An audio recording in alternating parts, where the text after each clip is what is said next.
왜 우리는 위험한 사랑일수록 더 빠져들까? 누구나 한 번쯤은 그런 사람을 만납니다. 조금은 불안하고, 조금은 위험하고, 조금은 선을 넘을 것 같은 사람. 머리로는 저 사람은 아니다라고 말하는데, 몸은 이미 움직이고 있고, 감정은 쉽게 사라지지 않습니다. 이상하죠? 왜 우리는 평범하고 안정적인 사랑보다 불확실하고 위험한 사랑에 빠질 때 더 강한 감정의 폭발을 경험하게 될까요? 오늘은 이 질문을 6가지 관점으로 풀어내며 위험한 사랑이 왜 이렇게까지 강렬한지 해부해 보겠습니다. 첫 번째, 뇌과학, 예측 불가능성이 중독을 만든다. 안정적인 관계에서는 감정의 흐름이 일정합니다. 따뜻함이 규칙적으로 유지되고 애정 표현도 비교적 안정적이죠. 내 입장에서 이런 자극은 반복되면 익숙해지고 익숙함은 예측 가능성을 만듭니다. 하지만 위험한 사랑은 다릅니다. 어제는 뜨겁게 다가오던 사람이 오늘은 아무 설명 없이 차갑게 멀어지고 관심이 있는 듯 없는 듯 감정이 급격히 변합니다. 뇌는 이런 변동성을 불규칙한 보상으로 받아들이고 이때 도파민이 강하게 분비됩니다. 도파민은 행복의 신호가 아니라 다음에는 어떤 자극이 올까라는 기대와 긴장의 신호입니다. 즉, 우리는 그 사람에게 빠진 게 아니라 그 사람이 만들어내는 예측 불가능성의 패턴에 중독되는 겁니다. 마치 도박에서 잭팟을 기다리는 심리와 아주 유사합니다. 두 번째, 인지심리. 금지될수록 더 특별해 보인다. 우리는 접근하기 어려운 것을 더 귀하게 느끼는 경향이 있습니다. 이걸 심리학에서는 희소성 편향이라고 부릅니다. 위험한 사람은 감정적으로 가깝다가도 어느 순간 갑자기 멀어지고 마음이 있는 것 같다가도 어딘가 단단히 닫혀있는 부분이 있습니다. 이 접근의 어려움은 그 사람의 가치를 과장시키고 이 관계는 쉽게 얻을 수 없는 특별한 무언가다라는 인지적 착각을 만들어냅니다. 여기에 하나 더, 저 사람은 위험해. 그 관계는 하지 않는 게 좋다라는 주변 경고는 오히려 반발심을 자극합니다. 선이 그어질수록 우리는 그 선을 넘고 싶어집니다. 이걸 금지 반발 효과라고 하죠. 그래서 위험한 사랑은 금지될수록 특별해지고 잡히지 않을수록 더 가치 있어 보이며 난이도 자체가 관계에 강한 의미를 부여하게 만듭니다.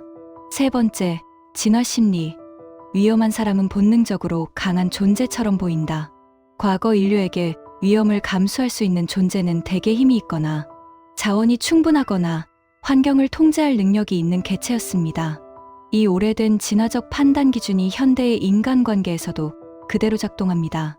감정 변화가 크고 행동이 예측되지 않고 상황을 자기 방식대로 끌고 가는 사람은 의도하지 않게 지배력 있는 존재 혹은 통제력이 높은 개체처럼 보입니다. 물론 현대 사회에서 이런 행동은 건강하지 않은 신호일 때가 많지만 본능은 이를 위험하지만 강력한 형질로 오해합니다. 그래서 우리는 평범하고 착한 사람보다 조금 위험한 사람에게서 묘한 생존적 매력을 느끼게 됩니다.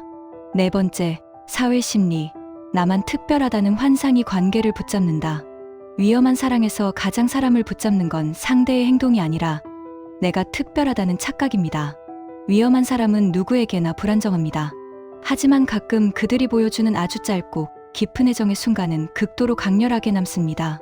그 순간 우리는 이렇게 생각합니다. 이 사람 마음을 열게 한 건 나쁜 일 거야. 다른 사람에게는 냉정해도 나에게만은 다르게 행동해. 나만이 이 사람을 이해할 수 있어. 이건 특수성의 환상입니다. 나의 자존감이 그 관계에 걸려 있기 때문에 쉽게 떠나지 못하게 됩니다. 즉, 붙드는 건 사랑이 아니라 특별한 존재이고 싶은 욕구입니다. 다섯 번째, 정서심리. 강렬함을 사랑으로 착각한다. 위험한 사랑은 감정의 폭이 큽니다. 좋을 때는 아주 좋고 나쁠 때는 바닥까지 떨어집니다. 이 감정의 높낮이가 우리 몸의 생리적 각성을 극대화시키고 이 각성 상태를 우리는 종종 사랑의 깊이라고 오해합니다. 심리학적으로 보면 이건 사랑이 아니라 흥분과 불안이 섞인 각성 상태에 가깝습니다. 하지만 이 강렬한 감정의 롤러코스터는 뇌에 깊이 각인되기 때문에 기억에서 쉽게 지워지지 않습니다. 그래서 안전한 사랑보다 위험한 사랑이 훨씬 더 오래 남고 잊히지 않는 이유가 됩니다. 여섯 번째, 동기심리. 구해내고 싶다는 욕구가 사랑을 왜곡한다. 위험한 사람은 보통 결핍이 많습니다. 정서적 불안정성, 해결되지 않은 상처, 자기 파괴적 패턴, 관계 회피 성향 등이 섞여 있죠. 이런 사람을 만났을 때 우리는 무의식적으로 내가 이 사람을 구해줄 수 있을까? 내가 하면 다를지도 몰라라는 구조자 욕구가 올라옵니다. 이 욕구는 상대 때문이 아니라 나 자신의 가치를 확인하려는 방식입니다. 그래서 이 관계는 사랑이 아니라 자기 가치 회복 프로젝트가 되기 쉽습니다. 하지만 당사자는 그걸 사랑이라고 착각합니다. 이 이야기의 결론입니다. 우리가 빠지는 건 그 사람이 아니라 패턴이다. 위험한 사랑은 강렬함 때문에 특별해 보이지만 사실은 뇌의 도파민, 희소성 착각, 진화적 본능, 특수성 환상, 감정적 각성, 구조자 욕구가 합쳐져 만들어낸 심리적 착시입니다. 중요한 사실은 하나입니다.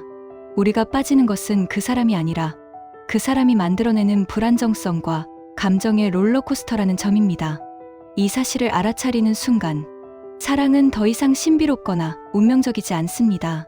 그건 분석될 수 있는 심리 패턴이며 패턴은 반복되지만 우리는 그 패턴을 벗어날 수 있는 존재입니다.